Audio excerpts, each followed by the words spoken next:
Yerusalem. Serangan rudal Iran yang menghantam basecamp militer Israel menewaskan 800 personel IDF dalam satu malam. Serangan ini terjadi secara mendadak, menghantam fasilitas militer yang diketahui sebagai salah satu pusat logistik dan komando. Sementara di wilayah perbatasan selatan, radar pertahanan gagal mendeteksi pergerakan rudal yang diluncurkan dari wilayah Iran, dan sistem Iron Dome tak memberikan reaksi apapun.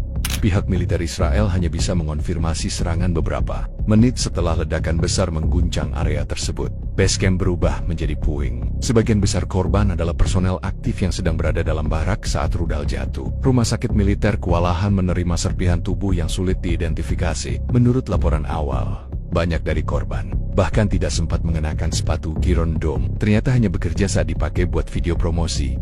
Pemerintah Israel langsung menggelar rapat darurat semalam suntuk. PM Israel dikabarkan meninggalkan pertemuan dalam kondisi terpukul. Beberapa pengamat menyebut itu bukan karena kehilangan tentaranya, tapi karena kehilangan suara pemilih dari sektor militer. Kantor PM kemudian merilis pernyataan resmi, menyebut peristiwa ini sebagai tragedi nasional dan serangan pengecut yang tidak bisa dimaafkan. Namun, hingga saat ini, belum ada tindakan balasan yang dilakukan. Kehancuran basecamp ini dianggap sebagai kegagalan sistem pertahanan berlapis yang selama ini diklaim menjadi benteng utama negara. Para analis pertahanan mempertanyakan bagaimana rudal Iran bisa menembus sistem pertahanan paling canggih milik Israel. Ini seperti seseorang masuk rumahmu lewat pintu depan sambil mengetuk, dan kamu tetap nggak sadar, ujar seorang mantan kolonel dalam wawancara TV.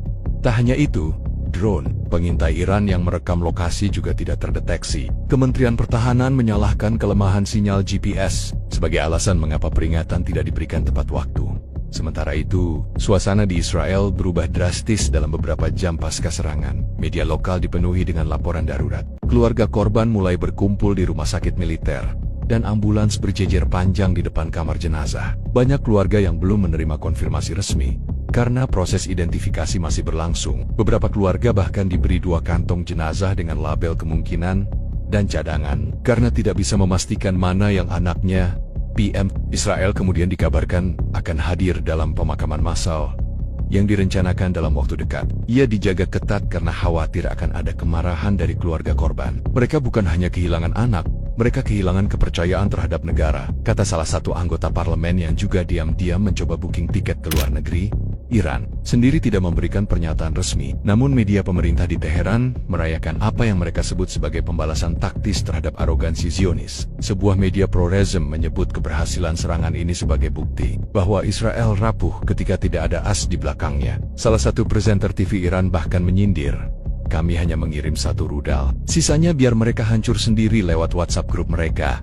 Pakar militer dari beberapa negara mulai merespons kejadian ini dengan kekhawatiran bahwa eskalasi lebih besar akan terjadi. Namun, banyak juga yang menyebut bahwa Israel saat ini berada dalam posisi sulit untuk melakukan serangan. Balasan besar karena tekanan internasional dan kondisi dalam negeri yang makin goyah.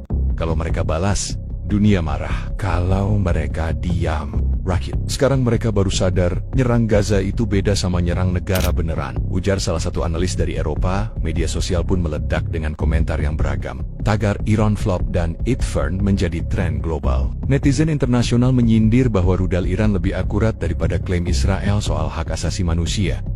800 tentara dalam satu malam? Bahkan Kafid butuh sebulan buat segitu, tulis seorang pengguna Twitter yang akunnya langsung ditangguhkan.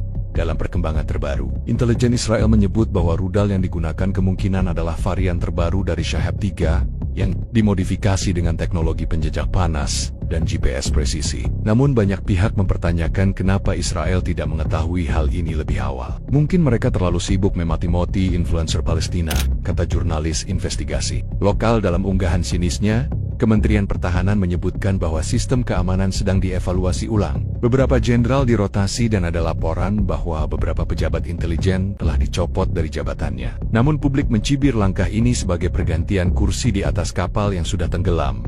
Sementara itu, permintaan evakuasi meningkat dari keluarga tentara aktif lainnya yang ditempatkan di daerah perbatasan. Banyak yang menganggap bahwa Israel saat ini tidak lagi mampu menjamin keselamatan tentaranya sendiri. Seorang ibu korban bahkan berteriak di depan kamera, "Kalau mati konyol begini, ngapain anakku daftar jadi tentara? Mending daftar jadi YouTuber. Setidaknya mati karena burnout."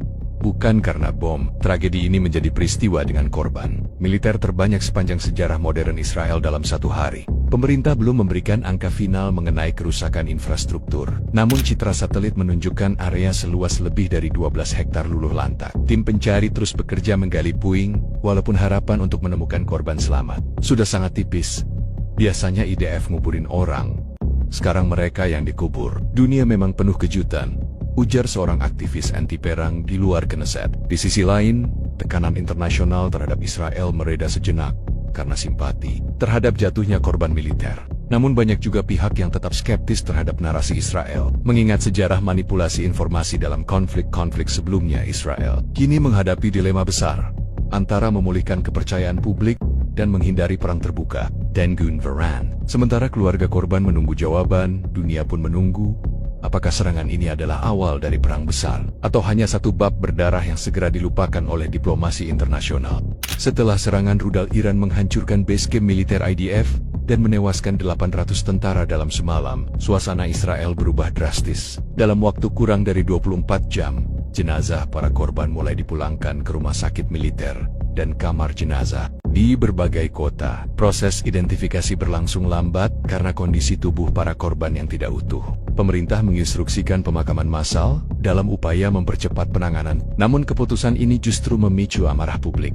Kerumunan keluarga berkumpul di luar gerbang rumah sakit militer, membawa foto dan dokumen anak mereka. Mereka berteriak, menangis, dan sebagian pingsan karena tak tahan menunggu informasi. Seorang ibu berteriak, "Tolong kembalikan anak saya," padahal yang datang hanya kantong jenazah dengan label fragment 32B. Petugas keamanan harus mengendalikan suasana yang makin memanas, karena banyak keluarga merasa diabaikan.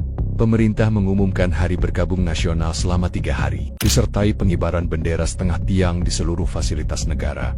Media lokal menyiarkan siaran khusus tanpa jeda, memperlihatkan potret para korban dan testimoni keluarga. Namun tidak semua warganet ikut bersimpati. Terlalu sibuk nyerang orang lain, sampai lupa kalau rumahnya dari kaca, tulis salah satu komentar di akun resmi Kementerian Pertahanan.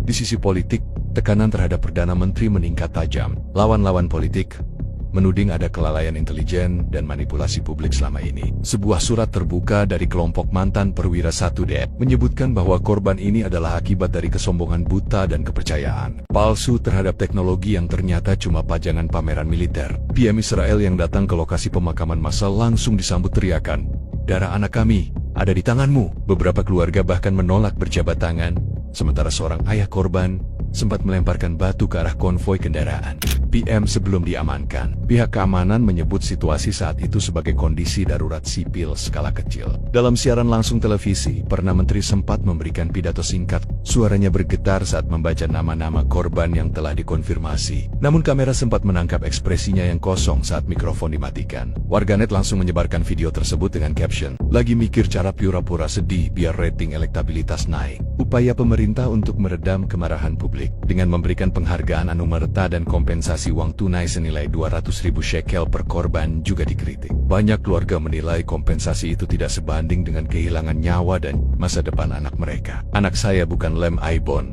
yang kalau hilang bisa diganti pakai uang," ujar seorang ibu korban. Para pemimpin militer juga tidak luput dari kritik. Panglima 1DF hanya menggelar konferensi pers selama 9 menit tanpa sesi tanya jawab. Ia menyebut bahwa seluruh sistem akan dievaluasi. Namun publik menuntut lebih dari sekadar evaluasi. "Kami lebih butuh GPS dan rudal aktif, bukan PowerPoint dan seminar motivasi," ujar seorang netizen dalam forum diskusi daring.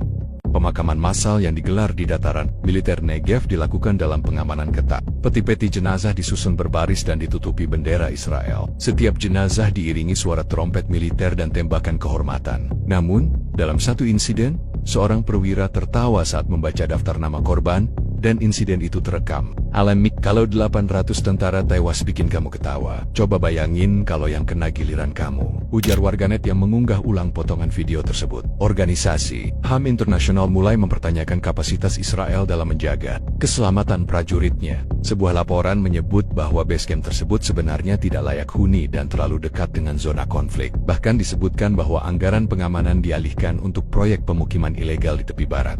Kalau semua dana masuk ke beton di tepi barat, jangan heran kalau tenda tentara pakai tiang jemuran, sindir seorang jurnalis asing. Kementerian Dalam Negeri melaporkan peningkatan permintaan pengunduran diri dari tentara cadangan dan relawan baru. Banyak pemuda yang sebelumnya bersiap mengikuti wajib militer kini membatalkan pendaftaran. Sekolah-sekolah militer juga mengalami kekurangan siswa sejak berita tragedi ini menyebar. Daripada mati konyol karena sistem nge-lag, mending saya jadi barista, kata salah satu remaja dalam wawancara TV lokal. Ketegangan makin meningkat saat pemerintah terlihat lebih sibuk melakukan damage control media daripada merawat keluarga korban. Tim media pemerintah memasang baliho bertuliskan, mereka gugur demi tanah air di berbagai kota, namun justru mendapat kecaman. Kalau gugurnya karena musuh, kami bisa terima. Tapi kalau karena salah koordinat radar, itu bukan gugur, itu dibunuh negara sendiri. Tulis salah satu aktivis mahasiswa. Pemerintah Israel akhirnya mengumumkan akan membentuk tim investigasi independen. Namun banyak pihak meragukan independensi tim tersebut karena diisi oleh tokoh-tokoh yang dekat dengan koalisi penguasa. Investigasi macam apa kalau ketuanya aja dulunya juru bicara militer? Tulis editorial sebuah surat kabar harian. Sementara itu, Iran belum memberikan komentar lebih lanjut. Namun media pemerintah mereka menayangkan potongan video pemakaman tentara IDF dengan narasi bernada sinis. Tayangan itu memperlihatkan gambar drone lokasi serangan dengan caption, "Kami tidak menargetkan mereka, kami hanya membersihkan tempat tidur." Kemarahan masyarakat terus membesar. Ribuan orang mulai turun ke jalan membawa spanduk bertuliskan darah 800 jiwa. Tidak bisa ditukar iklan patriotisme. Demonstrasi terjadi di beberapa kota besar seperti Tel Aviv dan Haifa. Aparat keamanan menghadapi dilema antara mengamankan protes dan menjaga citra negara yang sedang berkabung. Negara ini sedang trauma, tapi trauma ini bukan karena musuh, melainkan karena pemimpinnya sendiri. Ujar seorang dosen dalam wawancara radio, tragedi ini belum selesai. Setelah 800 tentara gugur, Israel tidak hanya berduka, tapi juga kehilangan arah. Kepercayaan terhadap pemerintah, militer, dan sistem pertahanan runtuh bersamaan dengan puing-puing basecamp. Israel tak butuh rudal lagi untuk hancur. Biarkan para pejabatnya terus kerja seperti biasa. Tulis editorial mingguan dengan headline Autopilot menuju kegagalan. Belum genap seminggu setelah tragedi 800 tentara IDF tewas akibat rudal Iran menghantam basecamp militer, Israel kini menghadapi badai baru. Isolasi diplomatik dan kecaman dari berbagai negara. Jika sebelumnya dunia terbagi dalam menyikapi konflik Israel-Iran, kali ini banyak pihak tampak kompak, bukan untuk membela Israel, tapi untuk mempertanyakan kredibilitas dan tindakan politik luar negerinya. Kalau 800 orang bisa mati dalam satu malam karena kamu lalai, itu bukan tragedi lagi. Itu pertunjukan ketololan berskala nasional, kata seorang diplomat Eropa yang tak mau disebutkan namanya.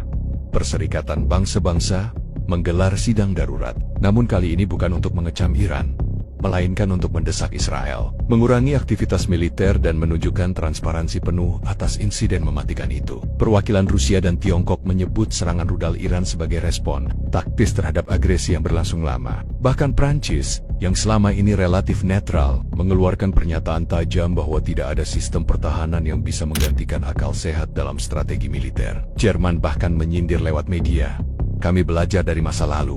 Israel tampaknya tidak. Amerika Serikat, yang biasanya langsung membela setiap langkah Tel Aviv, kini tampak lebih berhati-hati. Dalam konferensi pers, juru bicara Gedung Putih menyebutkan bahwa pemerintah AS prihatin atas jatuhnya korban besar, namun juga mendesak semua pihak untuk menahan diri. Namun, beberapa media AS menyebut bahwa keengganan Washington membela Israel secara terbuka kali ini terkait dengan pemilu mendatang dan tekanan dalam negeri dari kelompok pro-perdamaian. Bahkan Washington mulai sadar, berteman dengan Israel itu seperti main Uno sama orang yang nyolong semua kartunya. Tulis salah satu kolumnis politik. Kecaman internasional bertambah setelah muncul laporan bahwa basecamp yang dihantam rudal sebenarnya sudah diperingatkan oleh pihak ketiga. Sebuah dokumen bocor yang dirilis media investigasi Eropa mengungkap bahwa Badan Intelijen Sipil Jerman telah memberi informasi tentang potensi serangan rudal presisi ke lokasi itu 2 hari sebelumnya. Namun laporan itu disebut tidak meyakinkan oleh otoritas militer Israel dan akhirnya diabaikan.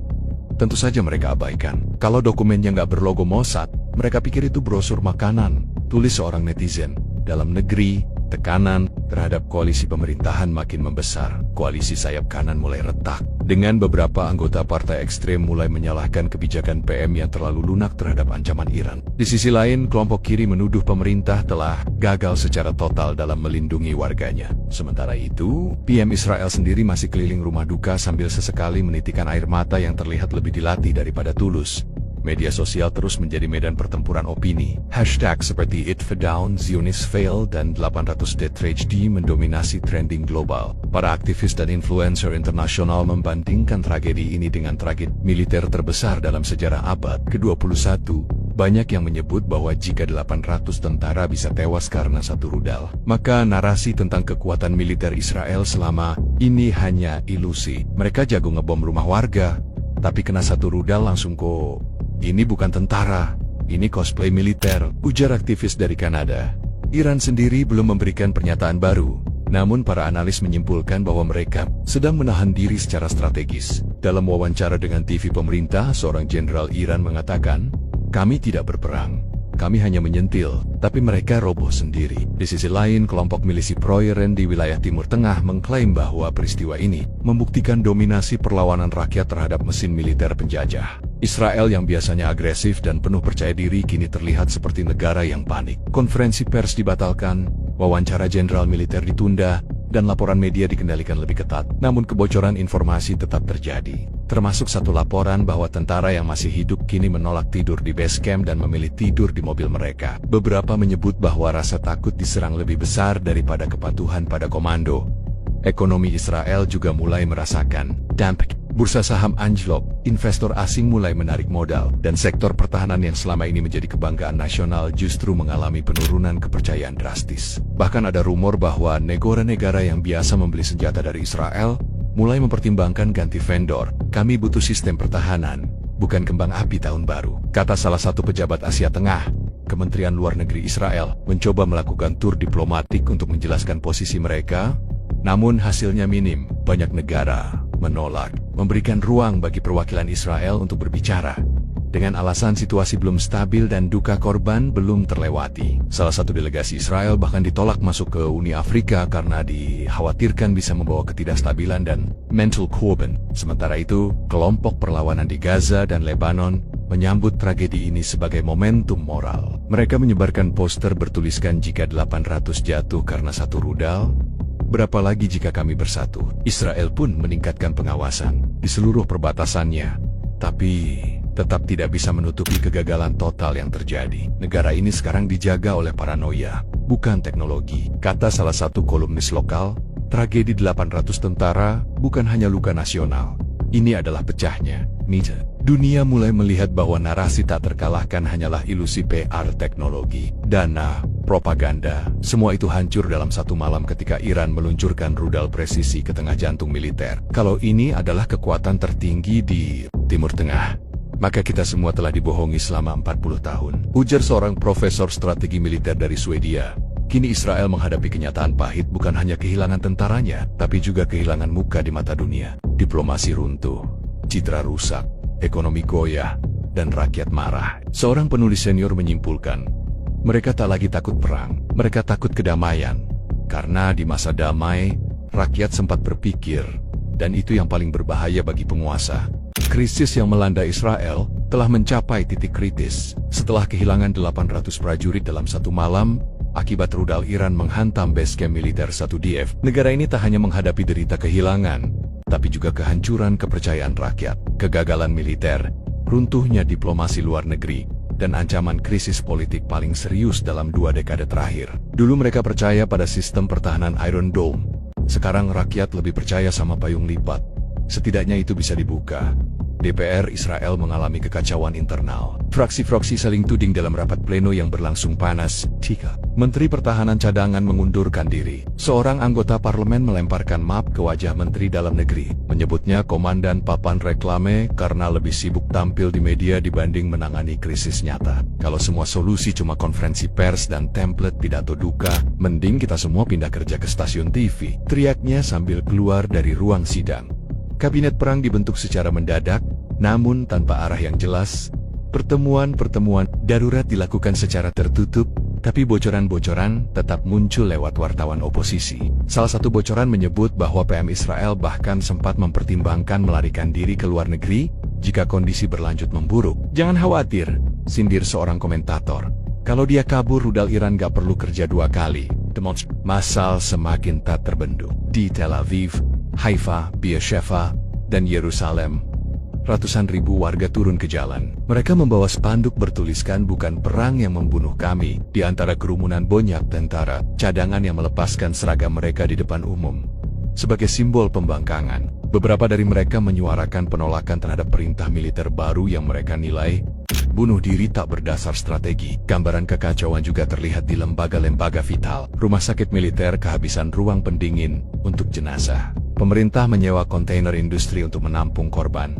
Dan ini memicu kritik baru dari publik. Mereka mati karena kelalaian, lalu disimpan di tempat ekspor ikan. Ini bukan negara, ini parodi logistik, ujar seorang anggota keluarga. Korban, media internasional tak lagi segan. Washington Post menulis editorial berjudul 800 Reasons Why Israeli Security is an Illusion. Sementara The Guardian menyebut bahwa tragedi ini akan menjadi momen pembuka topeng supremasi militer yang telah lama dijual ke dunia. Di Prancis, surat kabar Le Monde bahkan membuat kartun satir, seorang jenderal Israel berdiri di atas tumpukan puing sambil memegang remote control. Tapi arah rudalnya menuju ke barak sendiri.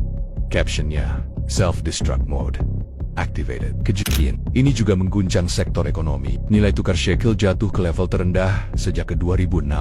Investor asing angkat kaki. Industri pertahanan nasional kehilangan kontrak miliaran dolar dari negara-negara klien di Afrika dan Asia. Banyak pihak menyimpulkan bahwa insiden ini telah meluluhlantakkan narasi kekuatan dan kepercayaan terhadap produk militer Israel. Kalau rudal bisa nyasar segitu parahnya, mungkin sistem GPS Nia disuplai sama aplikasi peta buatan prankster, cibir netizen. Yang paling menyakitkan adalah reaksi dari sekutu dekat yang mulai menjauh. Amerika Serikat diam-diam mengurangi dukungan logistik dan menahan pengiriman peralatan militer baru. Kanada menangguhkan perjanjian kerjasama intelijen. Australia menarik duta besarnya sementara. Satu persatu aliansi yang dulu kokoh mulai goyah. Siala tragedi 800 tentara menjadi puncak dari akumulasi frustrasi dunia terhadap sikap Israel selama ini. Mereka minta didengar saat diserang, tapi menutup telinga saat menyerang. Kata seorang pengamat di BBC, PM Israel, yang dulunya sering tampil percaya diri dan penuh retorika nasionalisme, kini terlihat limbung. Dalam satu wawancara live, ia tak bisa menjawab pertanyaan soal siapa yang bertanggung jawab atas kegagalan ini. Ia hanya mengulang frasa "Kami akan bangkit lebih dari 10 kali dalam 2 menit. Bangkit dari mana? Dari puing-puing reputasi, balas jurnalis senior dalam kolom tajam keesokan harinya. Israel mencoba mencari simpati internasional dengan memainkan kartu duka dan tragedi. Namun kali ini dunia tampak kebal. Terlalu banyak insiden masa lalu, terlalu banyak serangan balasan yang mengabaikan hukum internasional, terlalu lama kebal kritik. Banyak negara merasa tragedi ini adalah konsekuensi dari kebijakan arogan yang tak pernah dipertanggungjawabkan. Mereka menuai badai dari benih yang mereka tanam sendiri, dan sekarang menyalahkan cuaca, tulis seorang diplomat dari Skandinavia. Sementara itu, Iran tak menambah pernyataan apapun. Mereka terlihat tenang, seolah tahu bahwa ledakan sebenarnya bukan berasal dari rudal, tapi dari kerusakan internal musuh mereka. Sikap ini justru memperkuat posisi Iran di mata dunia sebagai pihak yang bertindak, lalu diam. Banyak negara Timur Tengah justru menyebut Iran kini lebih strategis dibanding Israel yang tampak kalut dan emosional. Rakyat Israel kini menghadapi realita yang brutal. Untuk pertama kalinya sejak puluhan tahun, mereka merasa tidak aman di dalam negeri mereka sendiri dan tidak percaya pada kekuatan militer mereka. Yang dulunya membanggakan seragam tentara, kini membakar seragam itu. Yang dulunya percaya diri menyekolahkan anak ke akademi militer, kini mencari sekolah ke luar negeri. Yang dulunya mengibarkan bendera dengan bangga, kini menurunkannya sebagai bentuk protes. Negara ini tidak sedang diserang dari luar. Negara ini runtuh dari dalam, ujar seorang aktivis muda dalam orasi di depan Knesset. Kalimat itu kini terpampang di berbagai mural dan grafiti di kota-kota besar. Pemerintah mencoba menutup-nutupi, namun suara rakyat tak bisa lagi ditekan. Sensor tak lagi mempan ketika yang dibungkam adalah 800 nyawa, dan jutaan yang menyaksikan kematian mereka dengan mata kepala sendiri. Ketika malam tiba, dan sirena terdengar kembali, bukan hanya rudal yang mereka takuti. Kini, rakyat Israel takut pada kebijakan sendiri, pada pemimpin sendiri, pada sistem yang mereka kira melindungi, padahal hanya menunggu waktu untuk gagal. Mereka membangun tembok untuk melindungi dari luar, tapi lupa bahwa musuh paling berbahaya adalah kebodohan. Di dalamnya, tulis editorial surat kabar oposisi yang kini tersebar luas di seluruh negeri.